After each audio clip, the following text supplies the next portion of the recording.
ANSA has hailed Japan for supporting various development projects in the country, including agriculture, health and infrastructure.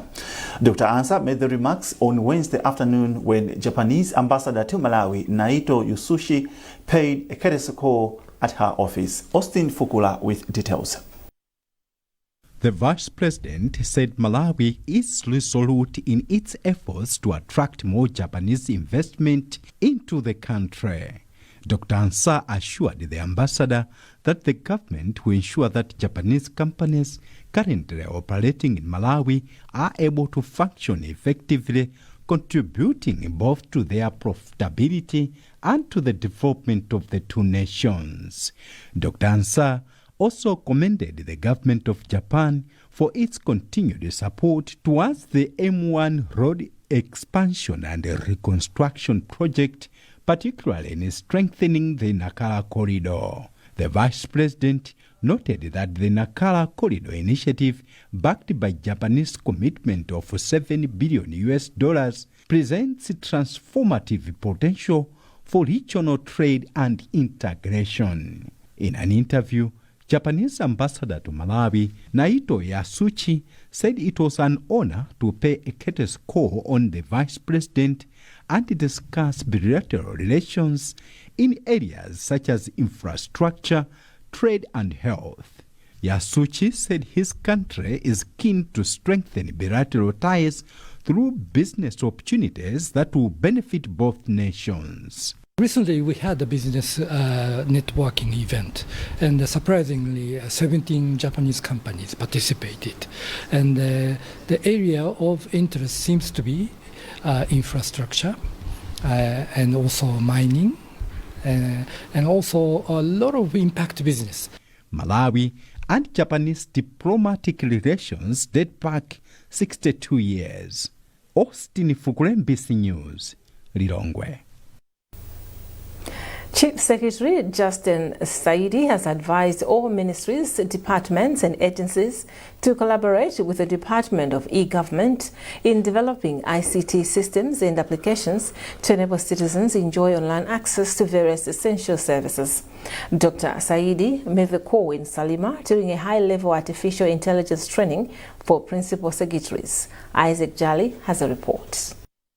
Opening a high-level training on artificial intelligence for principal secretaries in Salima, Chief Secretary Justin Saidi advised the principal secretaries to ensure they embrace digital transformation that benefits Malawians through seamless access to services such as passport applications, driving licenses, including people in remote areas. Saidi observed that artificial intelligence is no longer an emerging technology, but one that governments, including Malawi, should leverage to improve efficiency and provide more responsive and inclusive public services. He said this aligns with President Professor Arthur Peter Mutharika's directive that all ministries, departments and agencies must decisively embrace digital transformation to ensure that Malawians have access to essential services online. Saidi, however, warned ministries, departments and agencies against entering into ICT contracts with vendors without adequate due diligence or appropriate scrutiny, saying government has consequently encountered challenges with ICT vendors on critical services such as passport printing. This is a good program for the PSS. As you are aware, we are in a globalized world, and due to globalization, a number of things have taken place, including the introduction of artificial intelligence. Things are happening, and the AI is being used widely. And Malawi is not an island. We need to know more of AI. We need to know how we can use it, how we can benefit from it.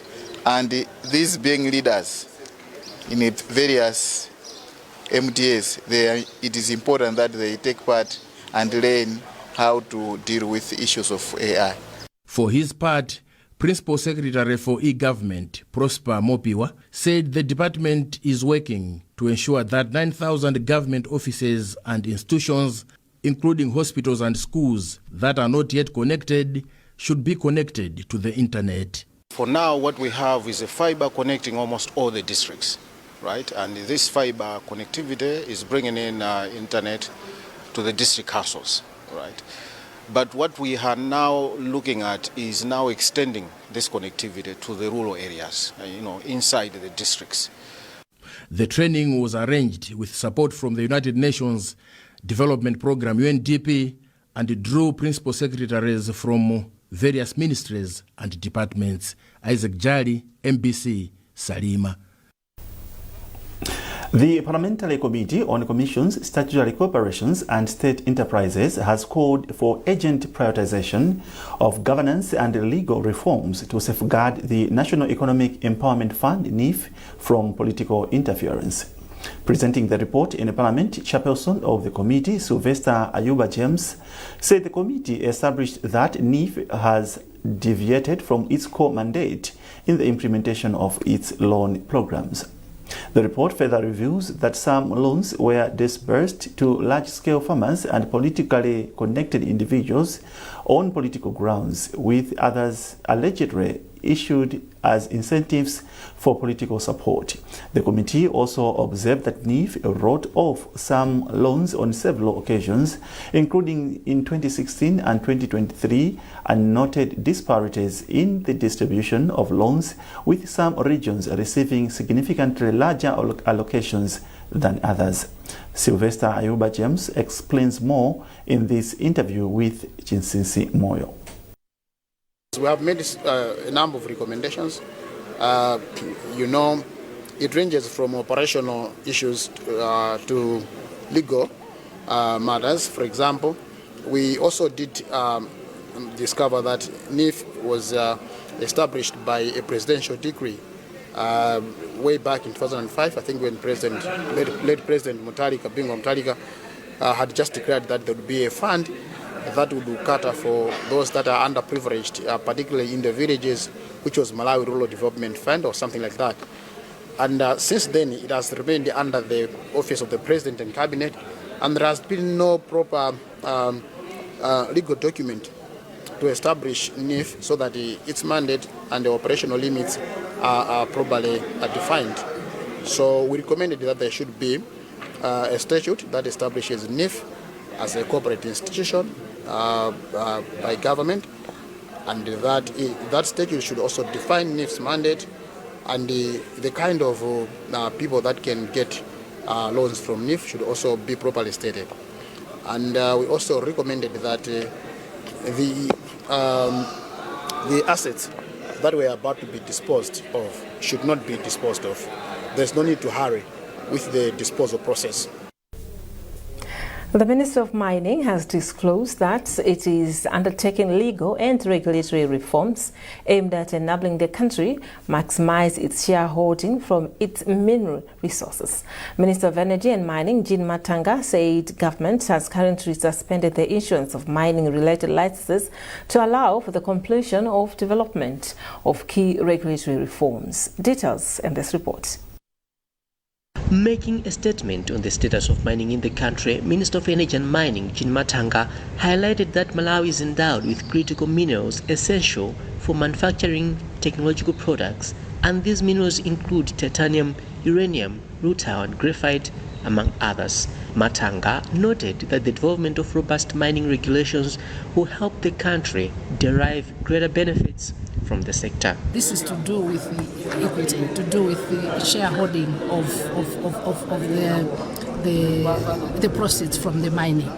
We feel there is room for us to improve that, because first and foremost, we should all know that the mineral resource that the country is holding belongs to all of us. It's a national asset. As such, there is great interest on the part of government to make sure that it benefits Malawians. And Lilongweso's parliamentarian Sosin Gwengwe has, however, encouraged government to strengthen regulations guiding small-scale artisanal mining, saying this has the potential to boost government revenue. The minister said there are almost 80 plus sites that people are doing the small-scale mining of gold, mostly alluvial gold, but it's being smuggled out illegally, and government is not really benefiting anything from that. And those that have done studies, they're estimating that close to 1 trillion Malawi kwacha is being lost through this illicit gold trading, I would say. Among other corrective measures, government is also set to build the capacity of Malawi Mining Investment Company to help the institution conduct detailed exploration activities which may enhance the country's stake in mining deals. Trust Office, MBC News, Lilongwe. The Department of Disaster Management Affairs has mobilized almost 150 billion kwacha in food aid for the 2025-26 lean season food insecurity response program out of the 209.4 billion target. This is contained in a statement released by the department. Mercy Zamawa reports. Following the devastating effects of prolonged dry spells, President Professor Thabita Mutharika declared a state of disaster and appealed for local and international support towards the affected people. Department of Disaster Management Affairs has been coordinating the provision of relief assistance and donations to the affected, following the development and implementation of the 2025-2026 lean season food insecurity response program.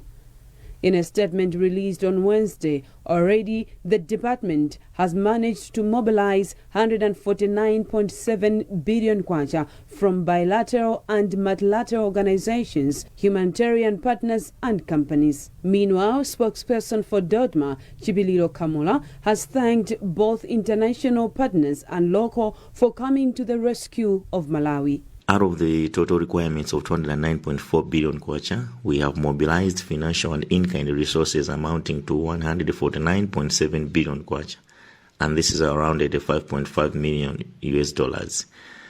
And this leaves a resource gap of 59.7 billion kwacha, which is around $34.1 million US. We express our sincere appreciation to foreign governments, bilateral and multilateral organizations, humanitarian partners, companies. Of course, the list is endless for the donations which are significantly contributing to the effective implementation of the 2025-2026 lean season food insecurity response program. Currently, there are growing calls from members of parliament for help for their constituents who have been affected by hunger. Mercy Zamawa, MBC News, Blantyre. Democratic Progressive Party, DPP, has officially unveiled Dexton Kunsalu as its candidate for the upcoming by-election in Blantyre West constituency, scheduled for March 17. The unveiling ceremony took place at Chikuli grounds, where hundreds of DPP supporters witnessed the occasion. Chisomo Break reports.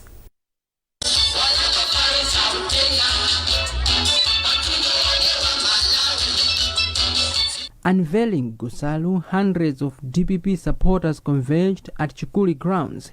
DPP's National Campaign Director Chifundo Makande said the party has only endorsed the people's choice in Kunsalu. In 2025 September, had it been that the elections, the MP's elections were held in September, we could have won this constituency.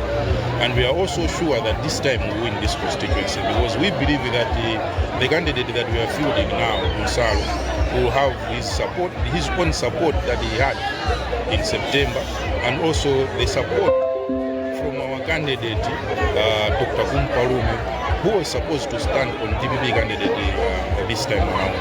So if you combine these two, we believe that this constituency we might win maybe with over 70%. In an interview after his unveiling ceremony, Kunsalu said he was more aware of the people's needs in the constituency and he would deliver once elected. My message to the people is that I will support them in every angle, and I also support the government of DPP in every angle, so that our Blantyre West constituency should be a nice constituency in Blantyre. DPP's regional governor for the southern part of the country, Charles Mchacha, urged the people to campaign peacefully, saying there will be only one winner at the end of the election. The area fell vacant following the death of one of the parliamentary contestants days to the general election. Isomo Break, MBC News, Blantyre. Across Malawi, children as young as 7 are becoming content creators on social media, attracting thousands of views, likes and comments, some supportive, others cruel and explicit. In this report read by Romeo Umali, Alinafe Mlamba looks at what many see as harmless fun fast becoming a serious child protection concern. Scrolling through Malawi's social media platforms, it is increasingly difficult to miss content created by children.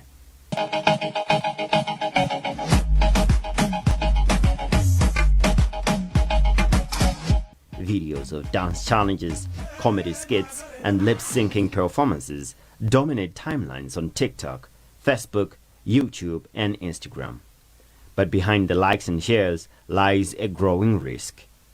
Internet penetration in Malawi is at 33%, and some percentage of Malawian children who access the internet say they have experienced online incidences that bothered or upset them, including encounters with strangers and distressing content.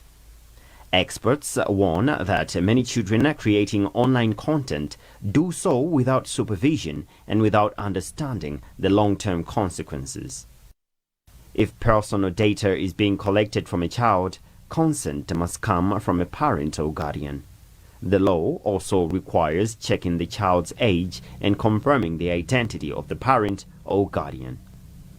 While defamation, obscenity, and child protection laws exist, they do not clearly address child-generated online content, monetization, or parental responsibility. Setting ICT standards, raising online safety awareness, and coordinating responses to cyber incidents through Malawi CERT.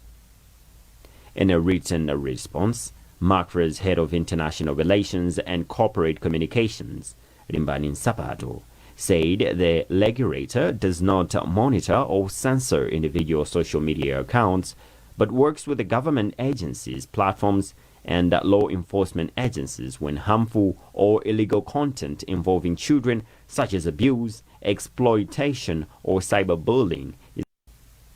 As Malawi continues its digital transformation, the question is no longer whether children will be online, but how safely and responsibly they will participate. For now, many children continue to press record, unaware that a few moments of online visibility could carry lifelong consequences. You are watching News Hour here on MBC, and still to come, we join our colleagues at our Lilongwe studio, plus the latest business and sports news. A reminder of our top stories. Vice President Dr. Jane Ansah hails Japan for supporting various development projects in the country, including agriculture, health, and infrastructure. Parliament calls for reforms to safeguard the National Economic Empowerment Fund from political interference. And new Malawi netball coach Deborah Fuller says Malawi has got talented netball players capable of winning tournaments.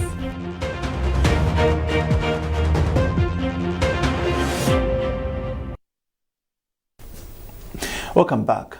Mzuzu Central Hospital has commended President Professor Arthur Peter Mutharika, who has pledged that government will procure a dialysis machine for the facility in the 2026-2027 financial year. Professor Mutharika made the statement in Parliament during the opening of the 2026-2027 budget meeting. George Kandawire reports. In an interview with the MBC, Mzuzu Central Hospital Public Relations Officer Blessed Kundowe said the machine will reduce the cost that patients and the hospital incur during referrals. Kondowe further said the availability of the dialysis machine will also ensure that patients have timely access to the service. According to Kondowe, the hospital, which currently does not have a dialysis machine, refers at least 8 patients to Kamuzu Central Hospital in Lilongwe and Queen Elizabeth Hospital in Blantyre for the service. Health rights advocate George Jobe of Malawi Health Equity Network, Mehin, says for quite a while, this is what they have been advocating for. Districts around in Zuzu have been going to Kamuzu Central for dialysis, which has been very costly on the part of those with kidney problems, and also it takes time. Hence, we have been advocating, asking government to ensure that we have one in Zuzu, and also we mentioned other strategic areas that can help to reduce distances to sports with the dialysis services. Another activist, Maziko Matemba, describes the development as timely. For us, I think this is a welcome move, and in fact, having this dialysis machine in the north for the first time, I think it's a good reform, which has to be commended, so that no one should suffer financial hardship while seeking care, because this is one of the key fundamentals on achieving universal coverage by 2030. So for us as advocates, fighting for patients' rights and also fighting for health workers' rights, I think this is commendable, and we hope this will come sooner so that everyone is saved. If someone is in the north, they're able to have this service being done on them. Dialysis is the process of removing excess water, solutes and toxics from the blood in people whose kidneys can no longer perform these functions naturally. Mzuzu Central Hospital has never had a dialysis machine since its opening in 2000. George Nkandawire, MBC, Mzuzu. The Deputy Governor of the Reserve Bank of Malawi, Henry Matanga, has urged savings and credit cooperative organizations, SACCO, in the country to sustainably cater for the needs of their clients to promote the growth of SACCOs in Malawi. Speaking during the launch of United Civil Servants SACCO Mponela branch in Doha, Matanga stated that addressing the needs of Malawians leads to the expansion of SACCOs, which subsequently contributes to the nation's development. Trinity Kapamtengo reports. Savings and credit cooperative organizations, SACCOs, in Malawi have been recognized for promoting financial security in many households. Speaking during the launch of the United Civil Servants SACCO Mponela branch in Doha, Reserve Bank of Malawi Deputy Governor Henry Matanga called on SACCOs to effectively serve Malawians in order to enhance financial inclusion and ensure the growth of the institutions. SACCOs are for members, and what is important is that they put in place mechanisms that will be saving their members. But above all, they need to make sure that as the SACCOs are being managed, they are being managed in a manner that is sustainable, to make sure that they grow for the benefit of the members, but also they grow to make sure that they attract other members to join the SACCO. That way, the economy is going to benefit from more SACCOs that are well managed. Malawi Union of Savings and Credit Cooperatives, Moscow Chief Executive Officer Fumbani Nyangulu commended United Civil Servants SACCO for promoting the growth of financial cooperatives, which in turn contributes to national development. When we see SACCOs like United Civil Servants SACCO, which has about 71 billion in assets and a membership of 100,000, being the biggest SACCO, and now they're opening in rural areas in all the districts in the country. This is really going very well with what our plan is to make sure that the SACCOs are serving more and more Malawians in the country. In his remarks, Board Chairperson for United Civil Servants SACCO, Frecha Mhango, highlighted that the SACCO will continue serving the interest of its clients by adhering to professional standards that promote financial literacy and inclusivity. Desire that we give excellent services to our members by upgrading the branches where the service is being done. We also make sure that the staff are very professional, to make sure that they provide excellent service to members, and the board should always be on the lookout to provide the oversight to the institution. Since its establishment in 1994, United Civil Servants SACCO has grown exponentially and has now 28 branches across Malawi. It is also widely known as one of the largest SACCOs in the country, with a membership of about 100,000 people. Trinity Kapantengo, MBC, Doha. Let's now join our colleagues in Lilongwe studios for the latest update.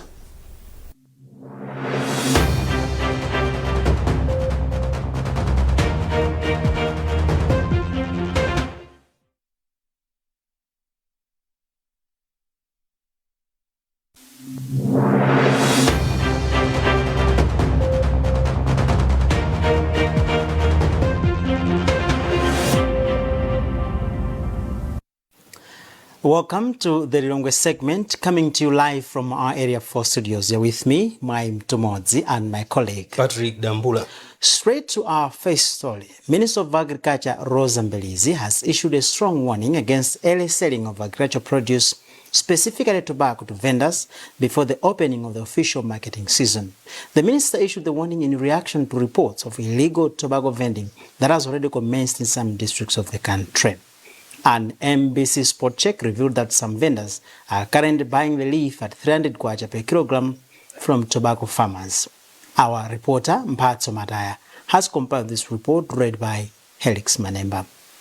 MBC visit to some areas in Lilongwe, Nchesi and Doa districts found out that the tobacco vendors have already stormed tobacco farming communities, coaxing farmers to sell them their first leaf from this growing season.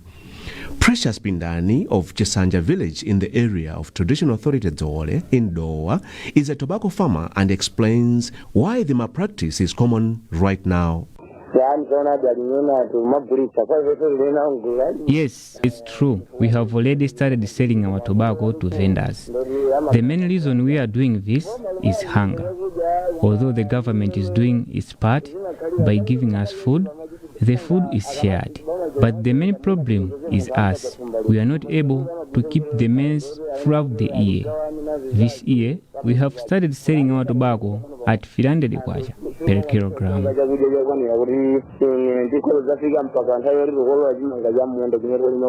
Staida Kalama is one of the lead farmers in Nchesi district and explains that some farmers engage in this malpractice due to a lack of awareness about the financial losses they incur when selling their tobacco to vendors. There are some farmers who tend to sell their tobacco even when they have no problem, simply to fund drinking and other activities unrelated to farming. However, officials from Tobacco Commission only visited during the planting stage. They need to come area to provide awareness about the marketing process, which would help build farmers' confidence.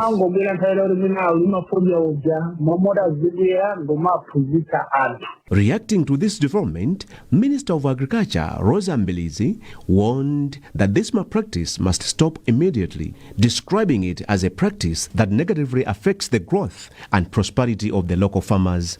You've said that there are some vendors that are busy buying tobacco while it's in the field. That is not allowed, and the Tobacco Commission will take action. They will do their research, and if they find that there's a vendor who is buying tobacco while it's in the field, that will be taken to task in accordance with the law. And I would like to warn, even for other crops like maize, we find that there are other buyers, who buy the maize while it's in the field. That is not allowed. And if anybody is found buying maize that is in the field, they will face the full arm of the law. We are watching, and we don't want this to happen to our farmers. They can only sell after harvest and at the prices that will be determined at that particular time. Meanwhile, chairperson of the Tobacco Commission, Professor Timothy Nyasulu, says efforts are already underway to track down individuals found to be illegally selling and buying tobacco. Local vending, we have said, it's not good, it's not healthy for the industry. So the Commission has already started talking with the people that would help in different places where tobacco farming is taking place. So there are people there who are trying to check who is a vendor, who is not growing but going out to farmers and buying tobacco from them. So yeah, the Tobacco Commission is working on that one. We hope by the end of or before the beginning of the market, maybe some would have been controlled. Tobacco has long been a backbone of Malawi's economy, a major source of employment and a leading cash crop. However, its benefits to farmers are being undermined by malpractice such as tobacco leaf vending and smuggling, which significantly reduce the profits farmers should rightfully earn.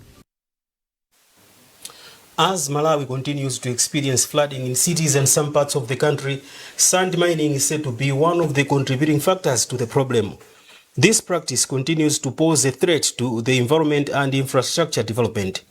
MBC visited some areas in Lilongwe City to establish the impact of this malpractice on the environment and infrastructure.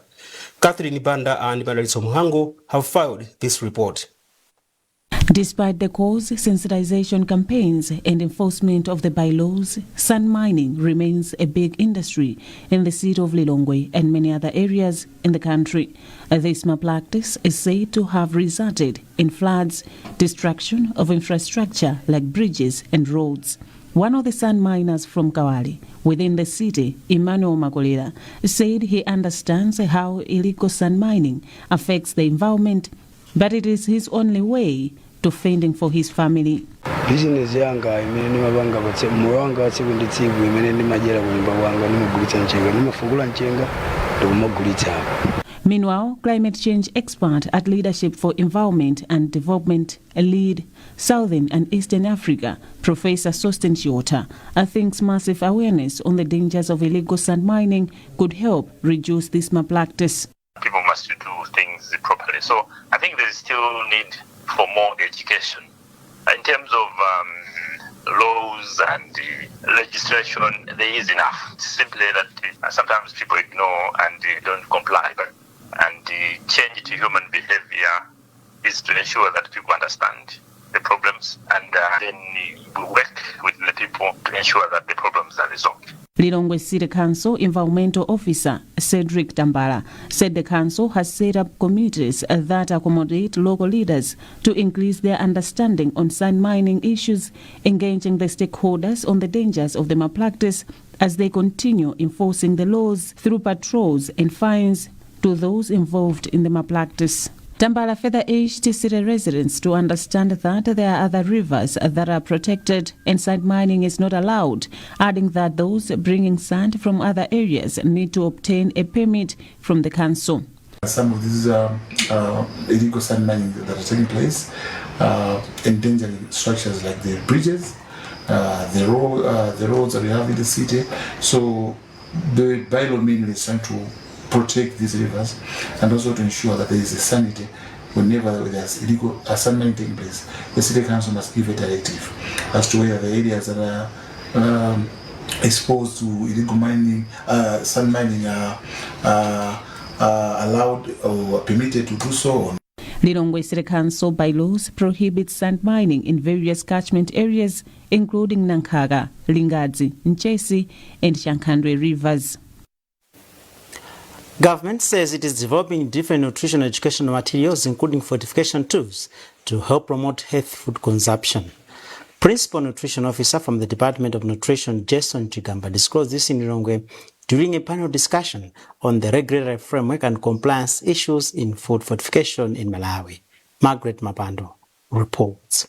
Principal Nutrition Officer from the Department of Nutrition, Jason Chigamba, said in some areas the country is making strides in food fortification, giving an example of iodine-fortified salt, which is consumed in the country. Although this is the case, he said the lack of awareness of fortification programs still remain a challenge, hence the need for collaboration between relevant stakeholders to enhance education among consumers. It is very important for the people to consume food that is fortified. Why? Because that food improves micronutrient status of an individual. At first, I explained the consequences of micronutrient deficiencies in an individual. Let's say, for example, if you are vitamin A deficient, then you will not be able to see properly. National Coordinator for Civil Society Organizations Nutrition Alliance, CISONA, Joseph Gausi, notes that despite having laws guiding food fortification, there is poor compliance and low awareness of its importance. We have a situation where a lot of food that is coming to Malawi is imported through uncharted routes, smuggled into Malawi, and this food potentially may not be fortified. It is seen as a cheaper option for Malawians, and so it creates competition with the food that is fortified. For example, cooking oil that is not fortified may be cheaper to the consumers, whilst the one that has gone through the mandatory requirements that is fortified may be seen to be expensive. Project Manager for Consumers Association of Malawi, Kama, Indo Mampatama, says much hasn't been done to educate consumers to enable them demand for fortified foods on the market. consumers, they have responsibility to demand for fortified foods if we want to achieve food fortification in the country. But we have noted that for a long period of time, we haven't put much effort when it comes to consumer education. According to the Department of Nutrition, food fortification in Malawi involves adding essential micronutrients to food like maize flour, wheat flour, sugar and edible oils to combat micronutrients deficiencies. Margaret Mabando, MBC News, Lilongwe. Some of the residents in Zomba City are pushing for the demolition of old dilapidated buildings in the city to create space for better ones befitting the status of a city. Meanwhile, Minister of Local Government Ben Piri has backed the move, saying Red Star campaign, if well implemented, could improve the outlook of the old capital city. Austin Fugula reports. Zomba City is a historic city as it houses the old parliament and other historic government buildings. But the condition of most of these buildings and shops leaves a lot to be desired and pose a health threat to the residents of the city. One such concerned resident is Martin Sitima. We admire upstairs buildings in some cities which we don't have here. The infrastructure that we have here doesn't befit the status of the city. We would love if the city council can demolish old and dilapidated buildings. Minister of Local Government and Rural Development Ben Piri says safety of citizens is paramount, hence government is advocating for construction of new buildings and shops that can withstand hard weather conditions. Red Star campaign is the way to go. Anywhere in the world, every structure has got a lifespan, be it roads, be it buildings and everything, particularly when it comes to public infrastructure. It is not a question of the government really wanting to give penalties to shop owners. It is a question of protecting their very own lives as well. So trust you me, we would love to have buildings that would stand the test of time. Mayor for Zomba City Council, Christopher Jana, told MBC that the council is engaging investors who are willing to build multi-story buildings in the city and demolish old ones. The old ones, as a council, we are moving in different direction. We are going with intersection ownership, whereby we have an agreement between the investor and the owner of the land. Now, what will be happening will be like, we'll find Mr. A, who's owning a land today. He's having a developed building. We'll tell him, this building is not suited for the city. Then we'll come with this investor who will join you. So the ground floor will be for you, the upstairs will be for this investor. That's the way we're going. The Red Star campaign in Zomba is an urban renewal initiative aimed at demolishing dilapidated, unsafe, and substandard buildings to modernize the city and improve safety. The idea of implementing the Red Star campaign in Zomba started way back in 2017, but most buildings remain in their old state. Austin Fugula, NBC News, Zomba. That's how we conclude this segment of News Hour from our area for studios in Lilongwe. You have been with me, Maim Tumota, and my colleague Patrick Dambula. Thank you for watching, and we are handing you back to Kwacha Studios in Blantyre.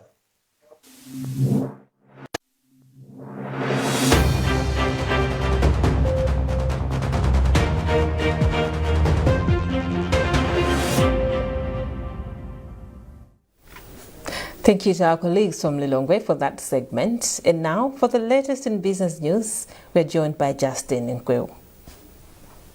Thank you very much. And we start with the news that the World Bank has launched the Malawi Economic Monitor, MEM, which is the 22nd edition, which focuses on making sure that reforms that government is implementing are yielding desirable results. During the launch on Tuesday, World Bank country manager for Malawi, Firaz Rad, said he is impressed with how the government has started implementing some reforms. For example, Rad said he is impressed with how government has reinforced financial discipline and how revenue collection has been emphasized. This is part of what RAD said during the launch. At the outset, we were delighted to launch the 22nd edition of the Malawi Economic Monitor under the title of Getting Reforms Right and the subtitle of Reversing Malawi's Export Decline. As you know, this report comes in two parts. The first part provides a macro-fiscal update. The second part focuses on a special topic. As was made plain today in the presentation on the first part, the economic situation remains sobering. And this requires action. And as we noted in our presentations, that the government has begun to take initiatives to try to restore macroeconomic stability. And as our title suggests, we believe that continuing the reform process is essential. It's not enough to do one or two or three different reform initiatives. It should be part of an overall reform process that is sustained, well sequenced, and well communicated. So we're looking forward to that happening. We also mentioned in the report that in addition to macroeconomic stability, boosting the private sector, making sure that service delivery is provided to the citizenry, and also investing in critical infrastructure. All of these different initiatives are very important for making sure that the economy recovers and then it begins to grow, and grow at levels that are consistent with the economic 2063 vision of the country. The Malawi Confederation of Chambers of Commerce and Industry, MCCCI, was also at the launch.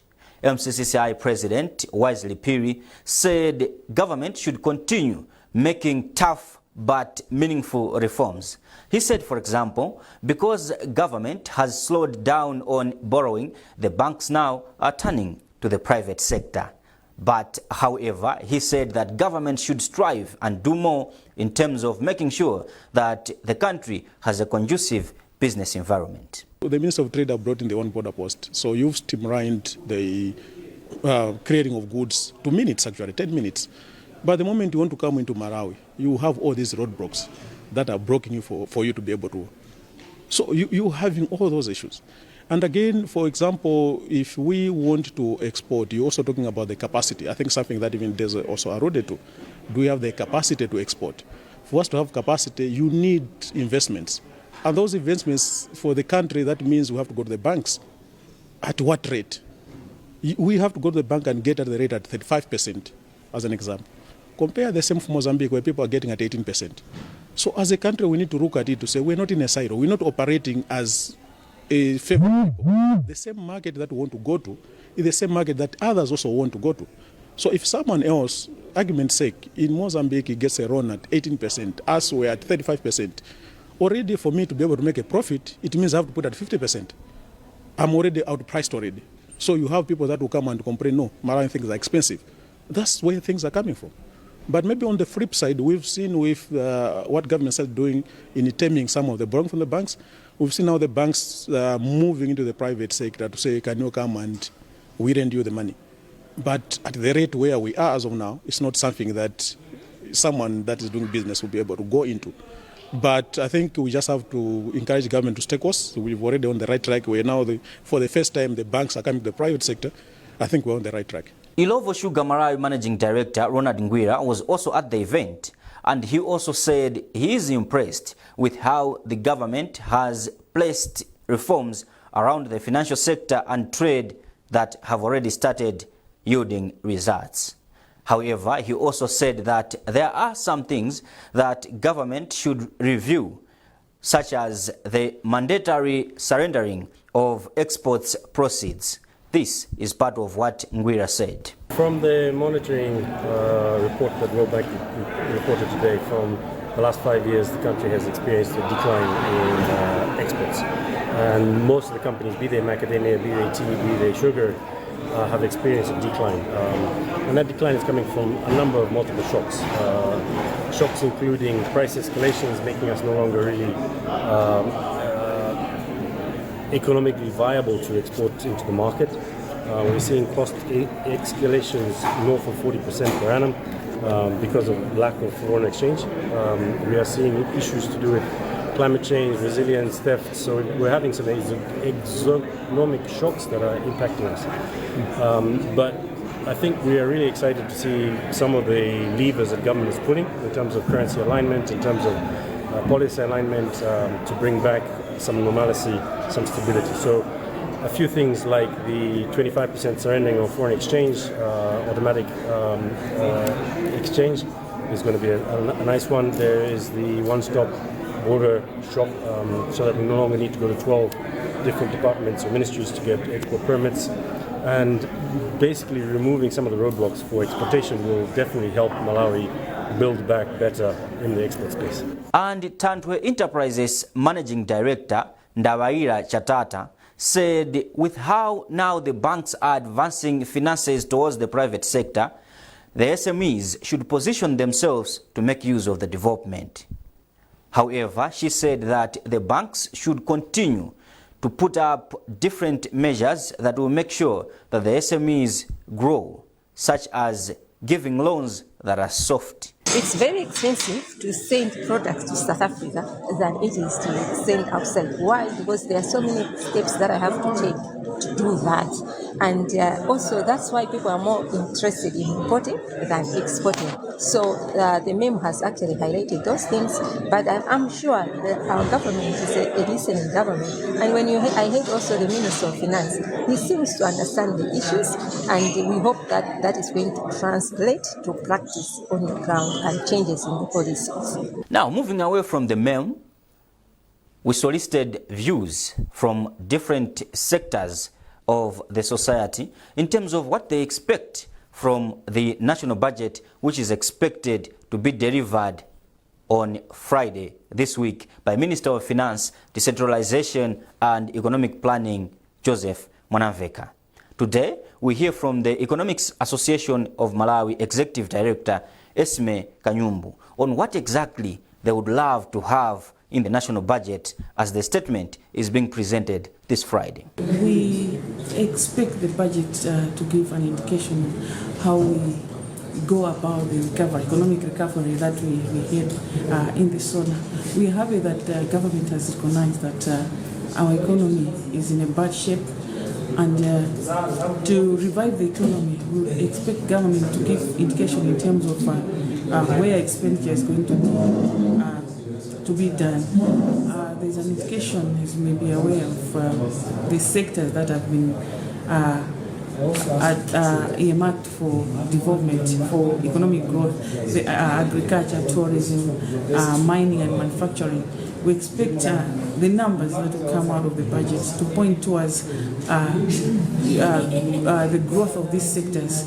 We also expect government to show fiscal management in terms of the numbers that will come out of the budget. Well, with that, we wrap up this week's segment of business news inside News Hour. And it's back to you, my colleagues.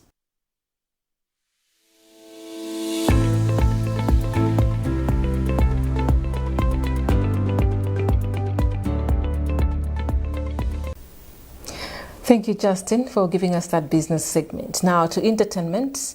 In an attempt to resurrect Daniel Kachamba's name in Malawi music industry, nephew to late Dr. Daniel Kachamba, DJ Kachamba, who lives in South Africa, is set to launch his album this month end.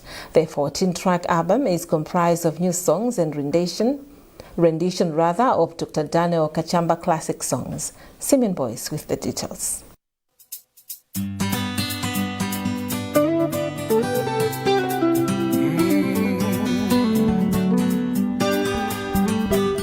America, wimbo DJ Kachamba.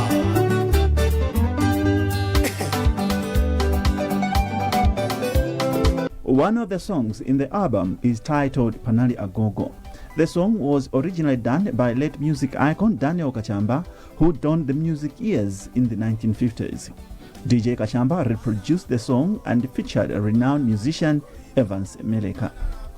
Other notable songs in the album include Infandi Nkondo, Malio Akachamba, Makolo, Molibize, Chauta, Amaya Nati, Alipobe, and Putsanza Mtima.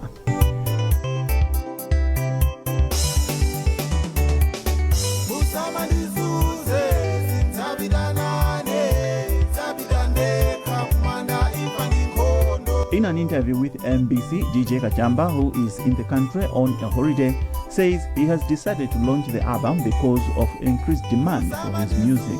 Ndaona nyimbo mina zilandilira Malawi, ndatulisa nyimbo zochuluka zosiyana-siyana ngati masingo. Then naona mina zilandilira, then naona ndi chinthu cha nzeru kuti ndapangire album. The musician says the album will only be accessed online on various platforms that include Spotify. Simon Boyce, MBC News, Blantyre. And for the latest world of sports, let's join Norbert Jameson.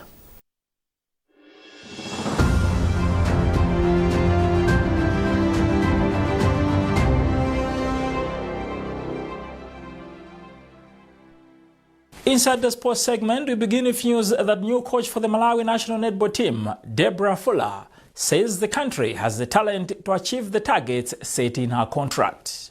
The New Zealander has been tasked with leading the team to the 2027 Netball World Cup and achieving a top 7 finish at this year's Commonwealth Games in Scotland.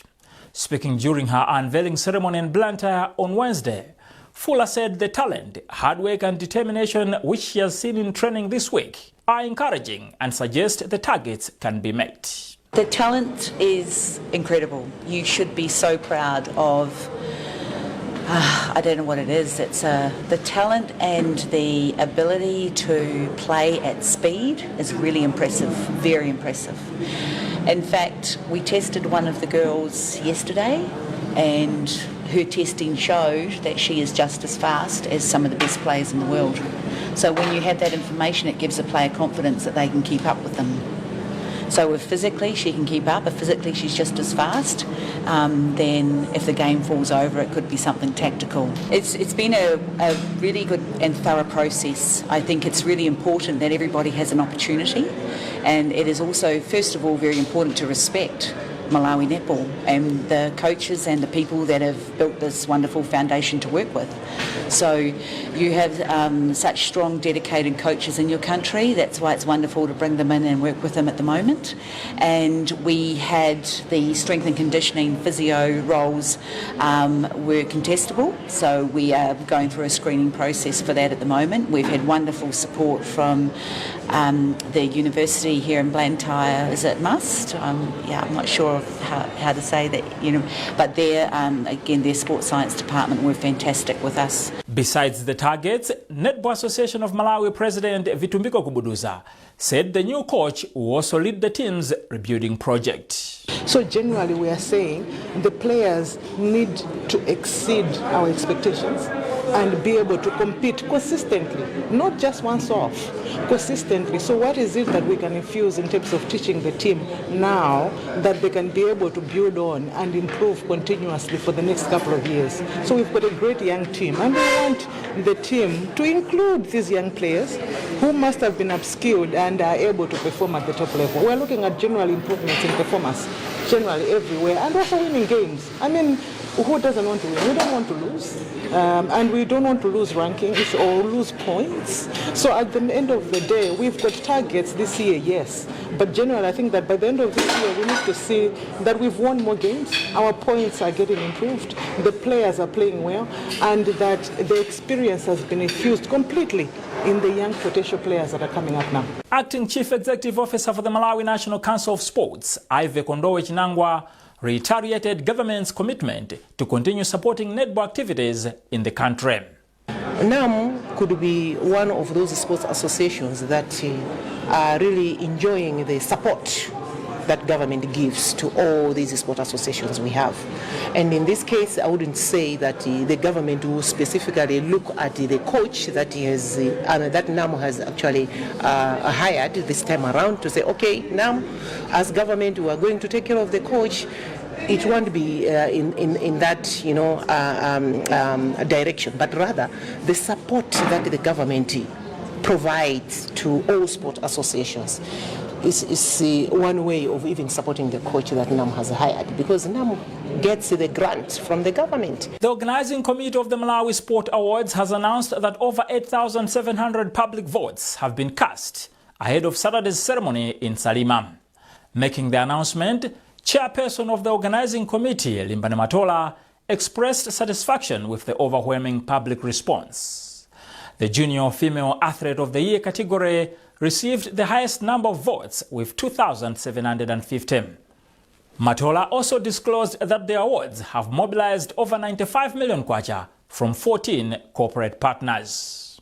We would want to take a moment to thank all our sports associations for their involvement, the guidance, the constructive criticism, the input, and everything that they have done in terms of their involvement. We would also want to thank our independent panel of judges, who were 18 in number, for a very professional work that they have done, very objective. So far, the sponsorship we have received is in excess of 95 million, which will go a long way to mitigate some of the costs, because the event is cash intensive.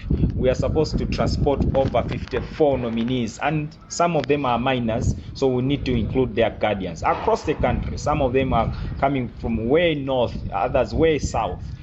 So we'll have to transport them, accommodate them, and feed them in Salima. A total of 54 nominees will compete across 16 categories. One of the judges, Anaklet Josen, has assured the public that winners will be determined on merit and without any interference. The public should have confidence in the work that has been done. Number one, it's been a very fair process. The voting has been open. If the public can go to the website of Malawi National Council of Sports, they will be able to see the dashboard and see how the voting has has progressed. Further to that, I also need to mention that the judges worked independently without any interference, and they entirely used the guidelines that were made available to them. That's it inside the sports segment.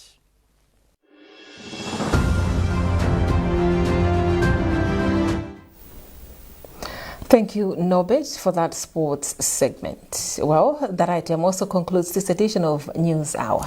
A reminder of what our stories before we leave. Vice President Dr. Jane Ansah hails Japan for supporting various development projects in the country, including agriculture, health, and infrastructure. Parliament calls for reforms to safeguard the National Economic Empowerment Fund from political interference. And new Malawi netball coach Deborah Fuller says Malawi has got talented netball players capable of winning tournaments.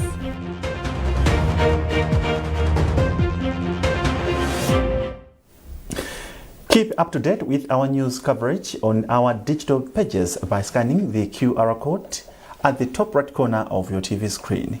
You are with me, Simeon Boyce, alongside Hilda Ngomano, and our sign language interpreter tonight was Savita Wirima. From the entire team, it's thanks for watching and bye for now.